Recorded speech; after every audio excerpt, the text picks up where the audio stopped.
Welcome to Politically Basic. I'm your host, Kyle Campbell. We're breaking down the basics of all political issues and current political events so that you get to decide. On the show with me today, Dr. Shea Bradley-Farrell, a strategist in national security and foreign policy and the president of Counterpoint Institute for Policy, Research, and Education in Washington, D.C.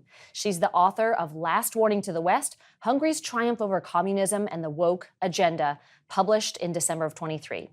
Dr. Shea worked directly with the Trump administration, including Secretary Mike Pompeo and senior advisor Ivanka Trump on multiple issues while serving as the VP of International Affairs for Concerned Women for America. Most recently, she was professor and subject matter expert for the Defense Security Cooperation University of the U.S. Department of Defense. She also possesses an active U.S. security clearance. All right, Dr. Shea, we got you here. Hi, Kyle. I'm so glad to be here. This is fun. Thank you. Yeah, I'm thrilled to be able to have a conversation with you and open up that very brilliant brain of yours on a lot of timely topics. Very timely right now, and something I know you have a lot to say about is what is going on with the negotiations that Trump is trying his best to manage between Ukraine and Russia. Right. So I know we want to jump right into it. Let's go. Yeah, that's kind of the point. Trump really is trying to negotiate a peace deal. He is the only world leader, except for actually Prime Minister Viktor Orban of Hungary, to even suggest a peace deal. So Zelensky, the big headlines have been Zelensky coming to the White House and disrespecting the president. But what was most interesting to me in that whole exchange is that President Trump forced Zelensky. Do you remember President Trump saying, "You don't hold the cards"? Mm-hmm. Well, that's real. He doesn't hold the cards, and nobody has said that to him. He has felt very entitled this whole time. And here's why he doesn't hold the cards. We have given them almost $65 billion only in military aid. Wow. We are by far the largest donor. The second largest donor, Germany, is like less than half of that. Without us, he could have never held the Russians off as long as he has. So that is President Trump's point. That is President Trump's leverage in this whole situation. And actually, Kyle, I think we found out something very important in Zelensky's words. He doesn't want a ceasefire. Even if you listen to the whole interview, Trump even said to him, "You don't want a ceasefire?"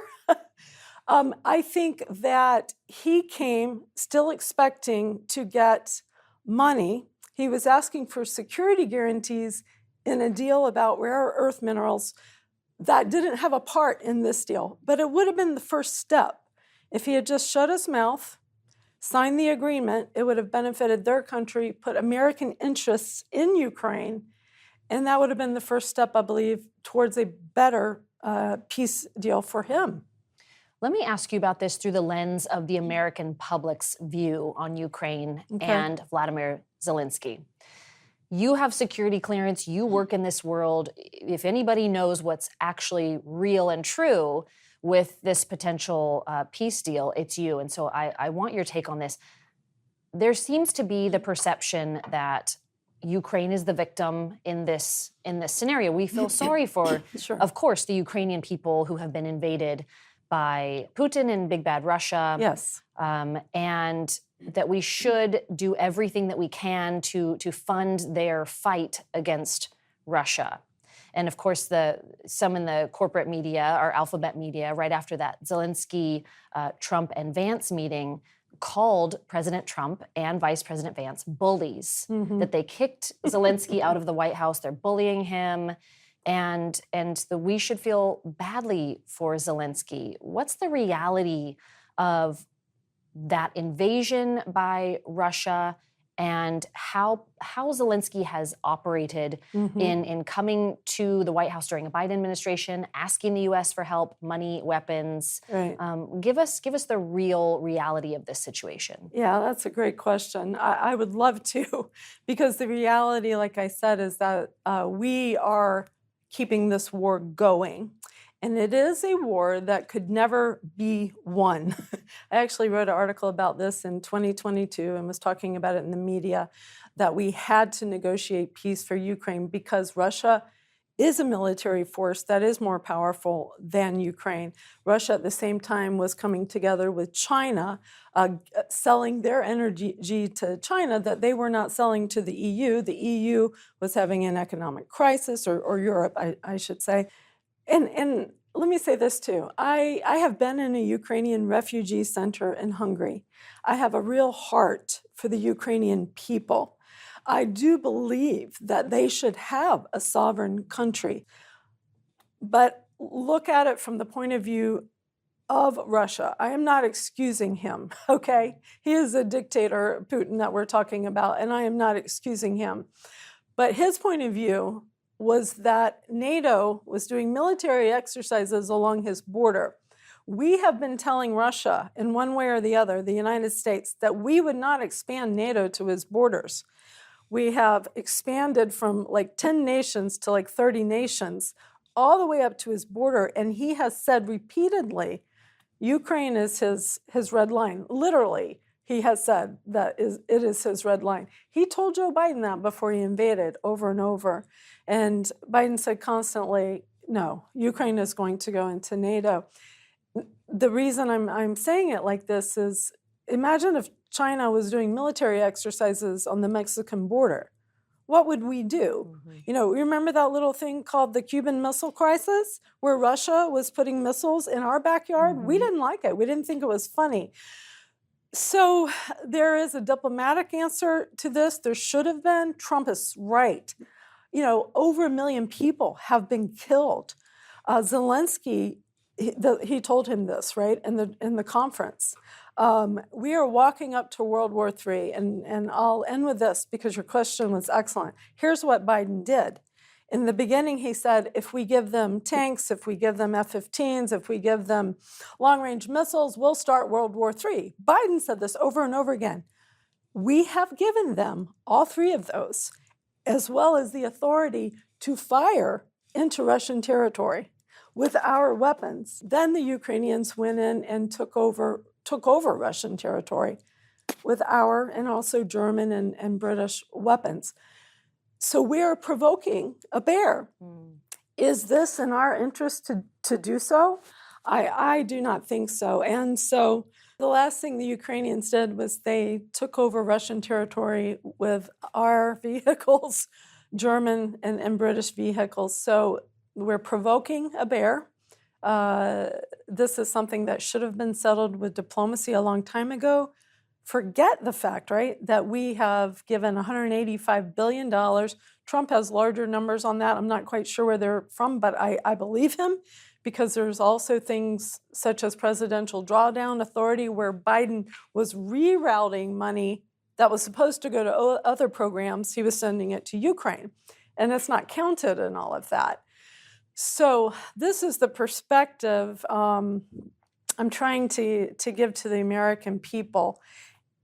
It is not in our interest to keep this war going, which is what Biden was doing, Kyle. And also, actually, do you know, they had a plan. The Biden administration had a plan for another counteroffensive this spring, meaning they didn't think the war was going to be over last year. Do you see what I'm saying? So have I answered your question? You have, and I wanna have you break down NATO, the NATO piece of this conversation, because again, I think this is something that we don't, as an American public, have the best grasp on. We keep hearing Zelensky wants to get Ukraine into NATO. You're saying this is a red line for Russia. Can you explain that to us? Why is that important? What does NATO think? What do other nations think? And what do you think is going to happen there? Well, President Trump has said that Ukraine will not go into NATO, and I believe him.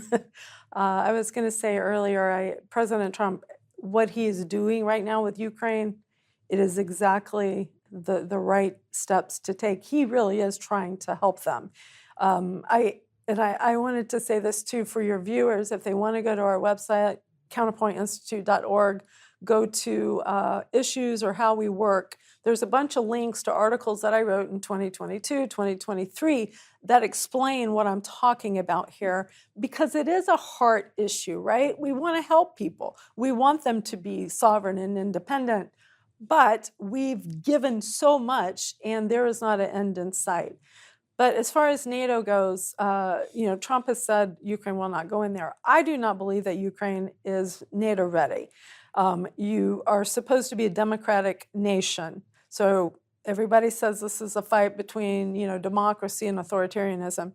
That's not true. I do believe the people want freedom, but here's the things that are buried in the 10th paragraph of the Wall Street Journal or whatever.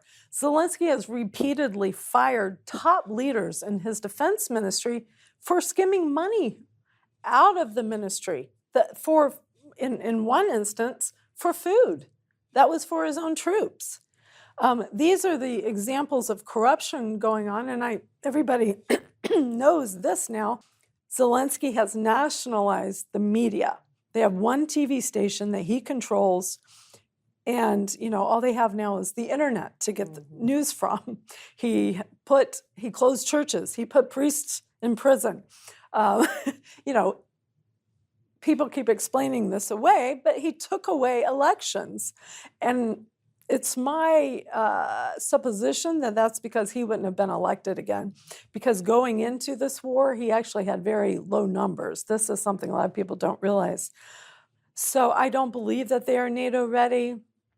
Let me just put this out here.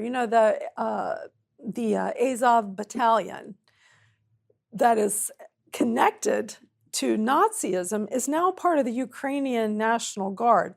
It was only like 4 years ago that our Congress said we will never fund this battalion because they're connected to Nazism. And we're now funding them through the National Guard. So it's all these different things.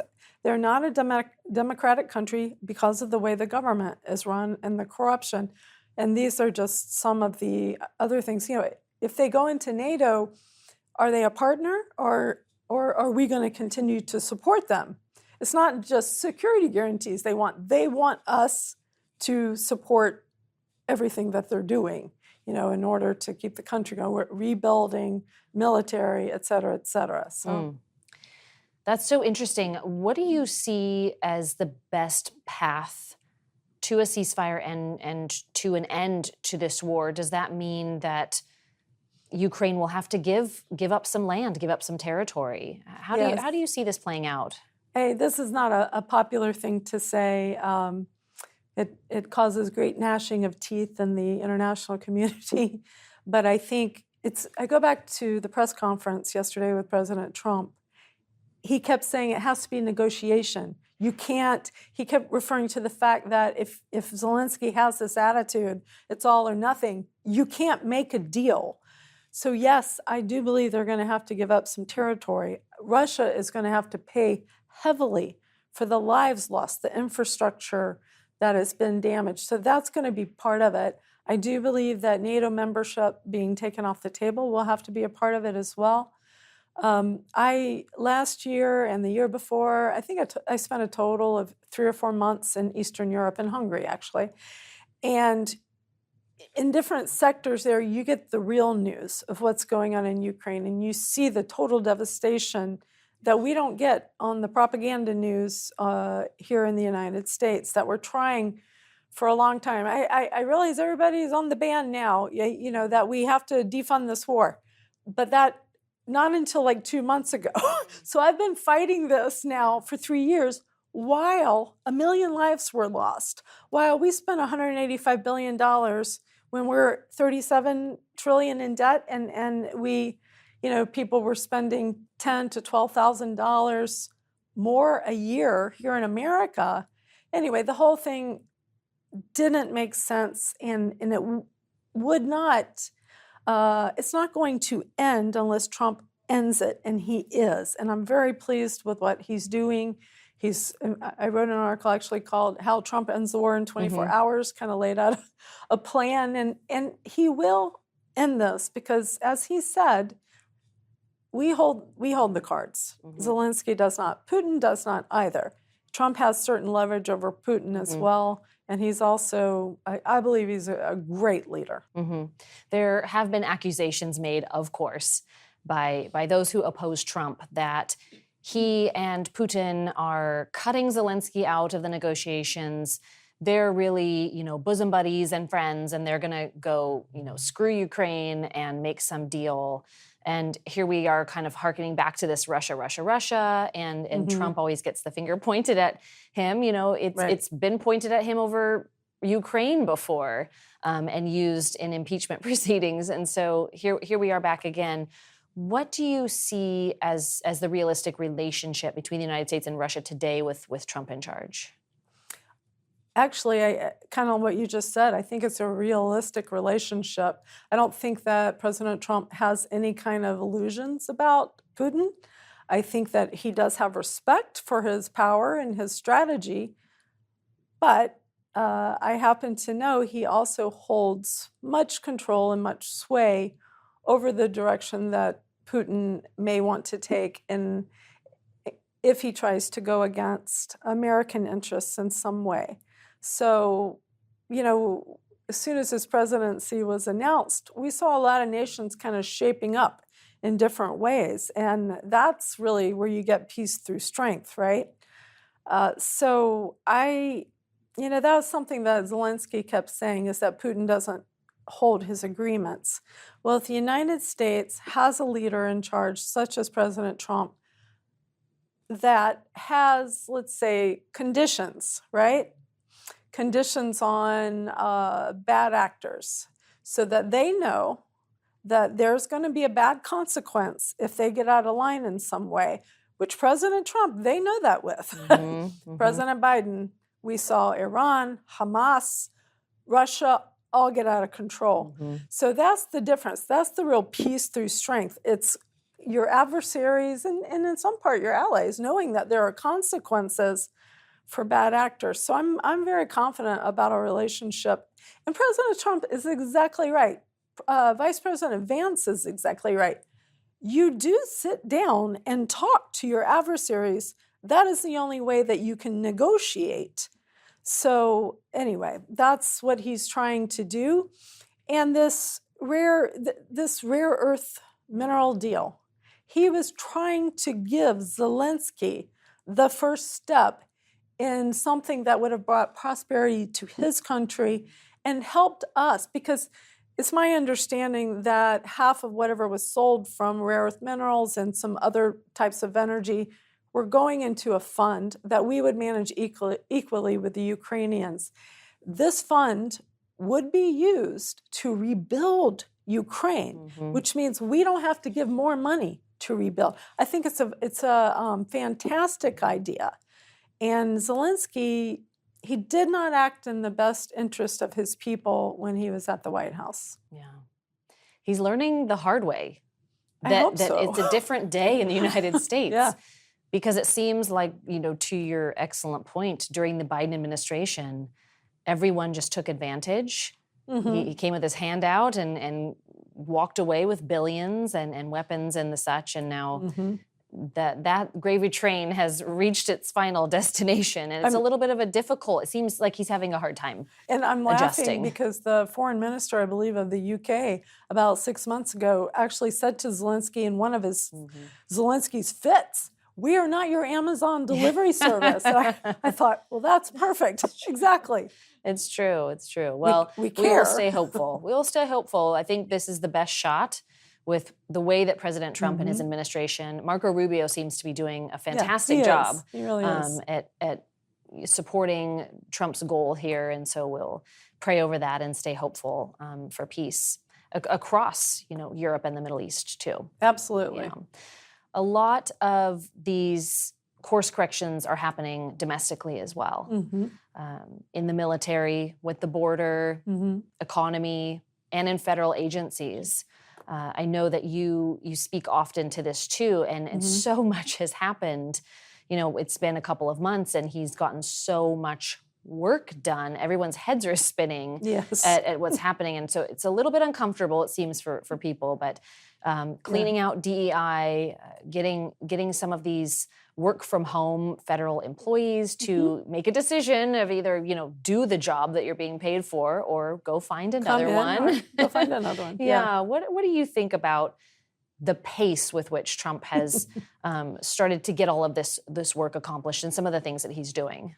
Well, I love it because it's actually been very successful. It has not been chaotic. It is little by little, things are changing, and it blows my mind because these are things for decades that we knew we needed. Over 2 million federal employees, and yet we're supposed to be a government for the people, by the people. That sounds like a government that can control the people to me, which is exactly what was happening. And having worked alongside people in the State Department and USAID, I regularly saw money that we were spending on stuff like transgender ballroom dancing in Peru, teaching kids in Croatia about transgenderism. I have PowerPoints that I could show you that I had uncovered during the Obama administration, where there were scales where kids could decide that day if they felt homosexual or they felt heterosexual.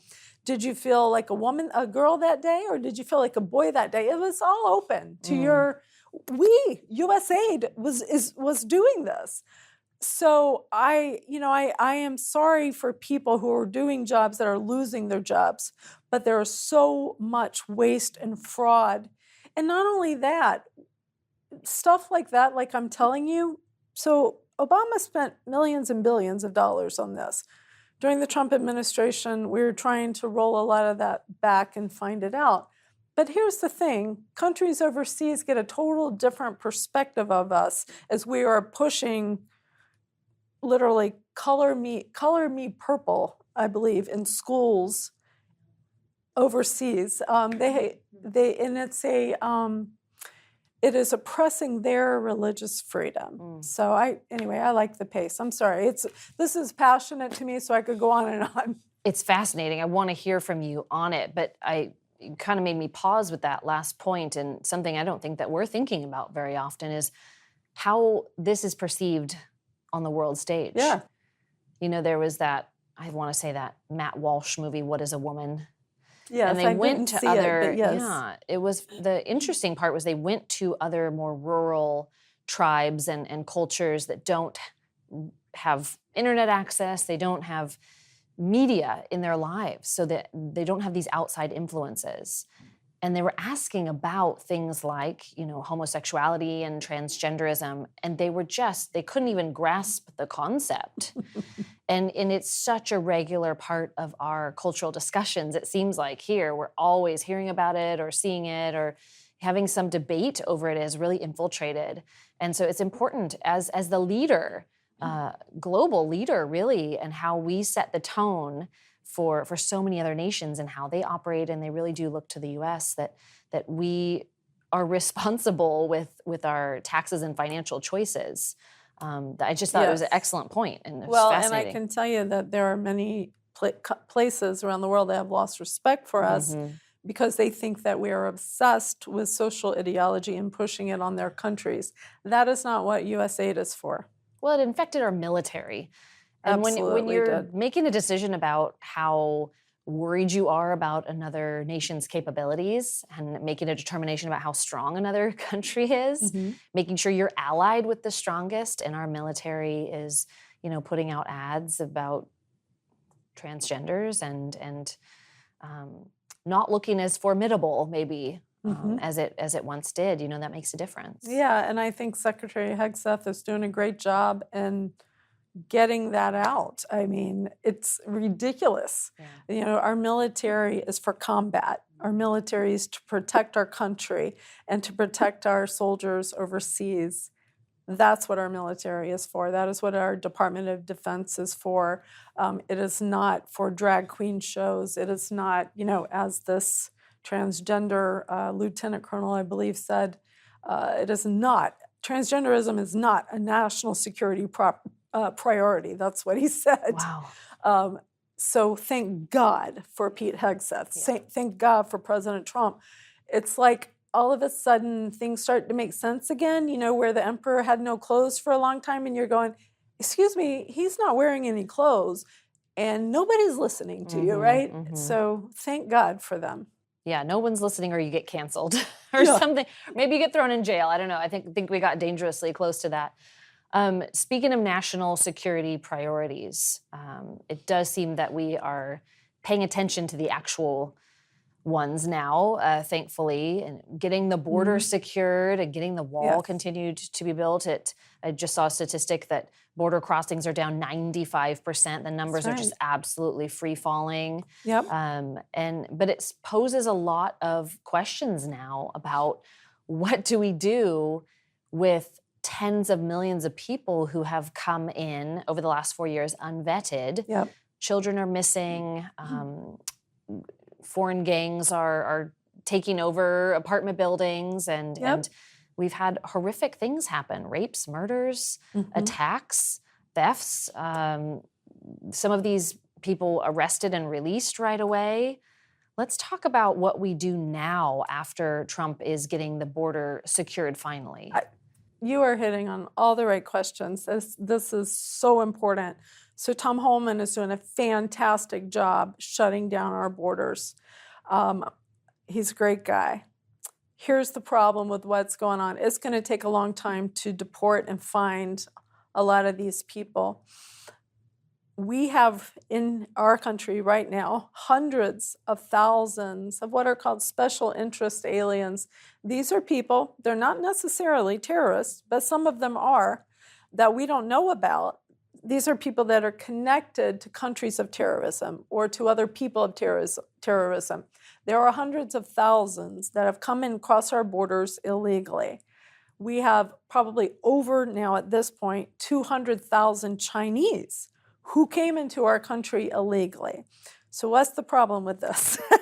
Besides the fact that they're here illegally and they're largely unvetted. They're largely like 85% military age males. We have had former senior FBI officials actually write letters to Congress to say, we're watching the patterns of these people moving around, and it looks like they're setting up networks, sleeper cells, this kind of thing. This is a huge problem. So as they work on this is something that the Office of National Intelligence, with Tulsi, will be working on. I'm quite sure, Kash Patel.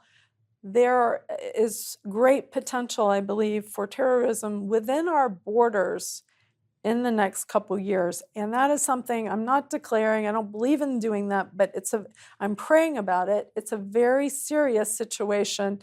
How many people, let's say that 1% of the Chinese that are here illegally, understanding that the Chinese Communist Party knows everybody that leaves their country, okay?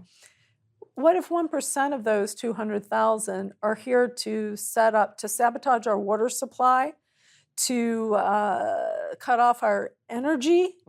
There are a lot of things going on. It took, 19 people to kill thousands of people on 9/11.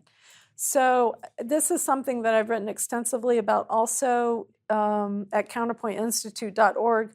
We have 2 policy papers up on what we're talking, actually 3 about what we've been talking about Ukraine, but I have one up about the top challenges with the border that President Trump would have to deal with. And this is one of them. So it's a very important question that you asked me. And I'm sure the Trump administration is zeroing in on this. Very little did the Biden administration care about this. Even Christopher Wray has said that this is a real issue in our country. So we need a lot more attention paid to this. Yeah, it's got to be a real issue. Because even if that many people were flooding across a border, not enough border agents or security to even know what was happening or catch people or check on people, what amount of drugs and weapons and parts to make certain weapons were also coming across. Yeah. We're not talking about this other element of it, of materials that have been coming into our country. Yeah, that's a good point. And Kyle, I don't know if you know this, but we do talk about the fentanyl that has come in by the load, killing young Americans, became the number 1 killer of Americans between 18 and 45. more than any other Yeah. death cause. I'm Cause of death. disappointed in how we have really not educated our country enough on fentanyl. Absolutely. The small amount that I have learned about is so terrifying. It is. And so recently we just heard that there was, some confiscated at the Canadian U.S. border. And I saw some comments from people responding to this story saying, what are we freaking out about? It was like 45 pounds of fentanyl, no big deal. Like, that's nothing. It's like, this is not cocaine. This is not Right. weed. That's right. It's fentanyl. And you can look at videos online of, it looks like a grain of like raw sugar in the raw. Just the tiniest speck of fentanyl. Yes. That will kill 2 people, kill 2 adult people. Yeah, a very, very small amount. And right now I'm forgetting the exact number. Will kill 4 grams. 4 grams. So, and here's the thing about it. It's being sent from China, which is not a mistake because they know it's coming in here to kill our people. They have a whole of government campaign against us. Sent from China to the cartels who mix it in drugs that are recreational drugs. Yes. So I always tell people, never take a drug that did not come from your pharmacist. I don't care if your best friend gives you a Xanax that she got off the street. Do not take it, because that's the problem. About 125,000 Americans have been killed each year over the past few years, and most of them had no idea that they were taking it. So thank you so much for bringing that up. It's very, very important. Most of these young people had no idea that they were taking it. It's a horrifically high number, high percentage of deaths that are avoidable, and it's a really insidious way that these nations who want to take us down are trying different ways to do it. So, and thank you for hitting on that. I worry about point. it. It's very worrisome. Well, people are not connecting that. It's not just that China is making money. Actually, the Chinese government is subsidizing the fentanyl to come over here. It is on purpose. So you kill people from inside. They're killing themselves, basically. And then you add that to the 200,000 that are here illegally. I'm not saying they're all terrorists, but like I said, if 1% are. So there are many different ways that the Chinese are attacking us besides cybersecurity. We hear about this all the time. I'm very concerned about what you just brought up. But you're hitting right on the main challenges of the Trump administration, I believe. Let me ask you about one more way that China could potentially be infiltrating, and that's through our social media. I mean, I joke around all the time about how much I love TikTok, but I do love it. And then I follow that up by saying, well, I don't want to be remiss. We don't want to give them access. And a lot of Americans feel that our own country has exploited access to information that we put out there. We just heard the IRS has exposed over 400,000 American taxpayers' data and information. It's happening in our own country, but how are we vulnerable to these other hostile nations in those ways? Like something that seems so innocuous or innocent, like a social media app. It's very simple. The Chinese are trying to collect as much data on us as they can, and they can do that through TikTok. So I have not used TikTok just because of that. And you know what? They're collecting data on us in many different ways through some of the electronics that they send over here, some of the electronics that are put in cars that are made here. Oh, interesting. So they're doing this in many different ways, but I don't want to give them one more way to do it. The other thing with TikTok is if you really look at it and you study it, the messages are being shaped in a certain way. For example, you probably heard about this. There was some sort of introduction of, Osama bin Laden, he might not have been a bad guy after all, kind of thing. So it's a way of shaping the way that our young people think. That is also that is like irregular warfare. It's called disinformation operations or Right. information operations in some way, is you try to influence the way that a country is thinking. And the outcome of that in different ways can be, well, we'll do B instead of A, whereas we would have done A. Or it can instill paranoia. It can cut down the ability or will of a people to fight on against things. Anyway, that's going off on another tangent, but that's kind of it in a nutshell.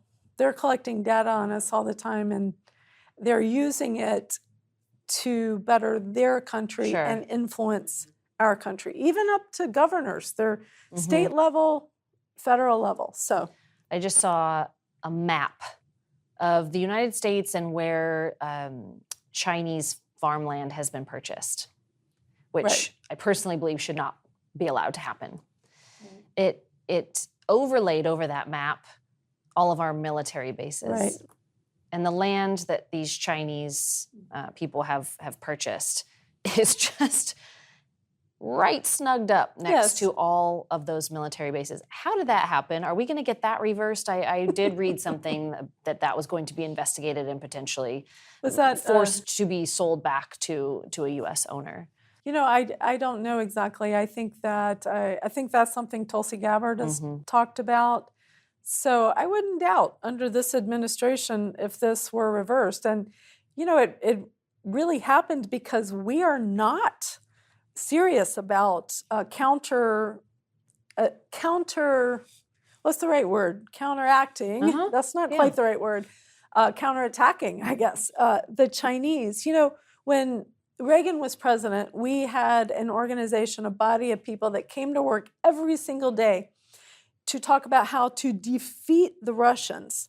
Because the Russians, it wasn't just military warfare that we had to worry about. They had communist psychological warfare against us and against many other nations. I write about that in my book, actually. So there were so many different things you had to consider. We had a whole body of people that came to work to do that every day. We don't have that for China. Why not? Because there are so many different aspects of how China is infiltrating us. You just brought up a great one. This is kind of a kicker, right? I remember during the last Trump administration, Secretary Pompeo really taking a stance against them, because one thing that had happened is the Chinese had written a research paper about our governors and our state officials on their sympathetic leaning toward China. So this, that helped them to know where they could infiltrate and influence. So, this is a serious thing to them. It's not a game. Yeah, we can't be asleep at the wheel. Yeah. And think that they're not. And we are in a little large bit. part. Yeah. Right. So your book, Last Warning to the West, that you just referenced, give us the nutshell overview of what you learned. You've spent a lot of time in Hungary and learning about just that nation, and what does this book and your expertise there tell us on how we should be operating here in the United States? That's a great question, too. It is a book about Hungary, but it is a book for Americans. When I began to spend time in Hungary a few years ago, I was working with their government and some of their people. I was shocked continuously because people would tell me, do you understand that the rhetoric coming out of the United States reminds us of when we were occupied by the Soviet Union? And I was like, what? That's like a kick in the gut. You hear that enough times. So I decided to research that, and I traced their history through communism. And I guess the point is, if you look at there are 11 points of communist psychological warfare written by our Department of Defense in 1959 to teach us how to combat these. Let me give you an example. One is, an authoritarian government, communist government, Soviet Union, is going to use a crisis in order to gain control over people. Well, that's exactly what happened under the Biden administration with vaccine mandates. You can't go into a restaurant without a COVID passport, and so many people losing their jobs, et cetera, et cetera. if you look at all 11 of those points of communist psychological warfare, they apply to the United States today, especially under the Biden administration. And I wrote it to just try to wake people up. I mean, even DEI, diversity, equity, inclusion, man, that sounds so good. Doesn't it sound good? That is also a warfare point of, in your mind that the communists used to say, we're taking over language to shape how you think. The first thing that they did when they went into a satellite country like Hungary or Poland is to set up, besides, setting up their secret police or whatever, was to set up their own media, because that shapes, especially young people. They're listening to this and it shapes what they think.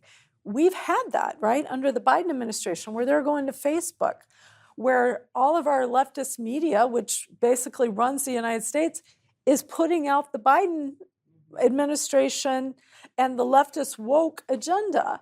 I mean, it's incredible. So I think it's maybe chapter 11 in my book. I just give each one of them, again, written by our Department of Defense, and explain how we are also falling into this. Mm-hmm. And thank God, again, that President Trump and his administration is going, hello, wake up. We can't do this anymore, because we are a free country. We have free speech. This is a government by the people, for the people. The Constitution was written to keep it that way. So anyway, it's a very interesting book. I think also if you're interested in the history of how the Soviet Union encroached upon countries such as Hungary, and Hungary did overcome them, and they left in 91, only to be a few years later replaced by the European Union, who is pushing a similar agenda. And Hungary's been in the news so much in the last maybe 4 or 5 or 6 years because they said no. Mm-hmm. And they put in their constitution, a mother is a woman, and a father is a man. What a concept. Yeah, what a concept. Yeah. Who knew we'd have to do that? Right. But they said no, and the people have said no. Mm-hmm. And the EU has tried to make it look like Viktor Orban is authoritarian. He is not.